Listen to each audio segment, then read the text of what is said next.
International Institute for Space Research, I would like to welcome you to the first international expert panel on global challenges of water governance.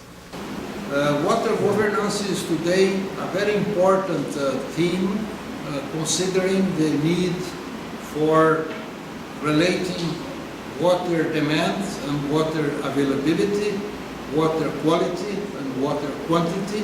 So Brazil is a water-rich country, but water is becoming a major problem in Brazil, particularly for major megacities and also for most of Northeast Brazil.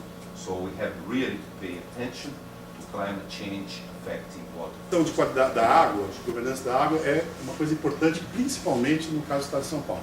Como a gente está vendo hoje, né, essa falta de água que tem no Estado de São Paulo, se a gente pensa como o Brasil como um todo, a gente tem uma quantidade de recursos muito hídricos muito alta, tá certo? Nós somos bem servidos de recursos hídricos, mas ela não é bem distribuída, né? Grande parte dos recursos hídricos estão, por exemplo, na Amazônia, onde que vive praticamente 6% da população, né? Enquanto, por exemplo, na região Nordeste, nós temos quase 30% da população numa zona semiárida. No caso da região Sudeste, particularmente do Estado de São Paulo, ela é muito complexa também, porque nós temos boa quantidade de recursos hídricos, recursos naturais, em termos de água. Entretanto, nós temos uma concentração muito grande populacional. Quase 30%, 25% da população reside aqui, praticamente na região metropolitana, onde mais de 20 milhões de pessoas vivem aqui. E também onde que se desenvolve uma grande atividade industrial e agrícola.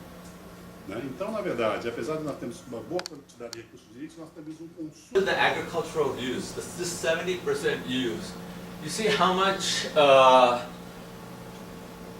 this is actually 1 pound of 500 grams maybe. Those are the gallons of water required to produce the different types of products that you see, very small sampling of these products. Huge quantities of water. And because it's 70% of the usage of our water is going, we need to understand as to exactly what is being consumed and where and how it can be optimized. I mean, those are some what kind of implications it has on conservation and restoration is these time series maps assist identifying critical hotspots of stress and degradation or candidates for future restoration. So policymakers can make a decision based on looking at these plots, say which wetland maybe needs some kind of priority in a restoration grant or on a funding. Phenology charts help assessment of wetland health over 13 years and many more maybe. Effectiveness of ongoing restoration project. This methodology facilitates prioritization of conservation and restoration efforts by the State Department. And so this is where the research is headed to the next step, which is increase our predictive capability with respect to carbon sequestration. You see a lot of modeling done on monitoring GPP using eddy flux tower for terrestrial ecosystem for forest, but you don't see any on wetlands. If you see any on wetlands, they're on mangroves. They're not on this grass systems. So the next goal is to we already deployed eddy tower to do the long-term data collection. And then the goal is to take these biophysical products into this carbon modeling, to the GPP modeling, using the eddy flux tower data. Because that satellite data cannot measure GPP directly. It has to be an indirect model that predict those kind of parameters. To compute carbon fluxes, and carbon is important not only for us to know how much greenhouse gases is getting into the atmosphere, but it's also an important indicator of the metabolism of the system or the ecology of the system, how much it's changing.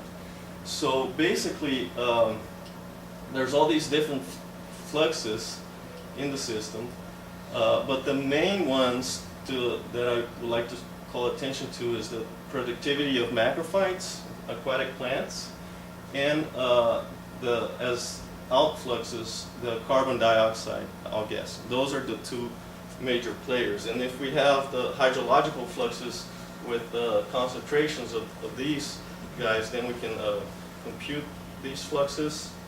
And with macrophytes, that actually requires more mapping and modeling of their productivity. And carbon dioxide, actually requires measurement in the When field. we talk about aquatic systems, I'm not only talking here about lakes and reservoirs, but it can be oceans, rivers, lakes and reservoirs. They are very dynamic. What I mean by dynamic, they can change this, parameters, states very quickly, okay? So this brings the necessity of a different strategy to collect data. If things change slowly, okay, and you have more time, you can sample the system very slowly. But if they can change rapidly, you need it to be rapid. You need to be quick in collecting the data, okay? And another thing was that when you want to collect data in aquatic system, being wetlands or a river or a lake or a reservoir, it's very difficult. It's costs a lot of money, and the logistics required is very complex. And sometimes you prepare everything, you go to the place, and then you are hit by a terrible storm and you can't do anything. It's very complex. And another thing that motivated us was the need for near real-time access to the collect data. How can you get the data and make this data available as quickly as possible, okay? Not just for writing papers, but for One of the main public policy is the development of net cage aquaculture under public federal waters. So here we have a legal framework that provides the authorization to use this public water, also regulates the use of these federal waters. And this is one that I think is very important. This normative specifies that not up to 1% of the surface area is available for aquaculture purpose. And also there is another law for licensing. I'm very concerned also with the vulnerability of the populations to water demands, to water degradation, water quality degradation, and the vulnerability of the populations for the degradation of water quantity, the lack of water. This is a very serious problem. Climatic changes are showing that we are going through a period of low water supply, less rain.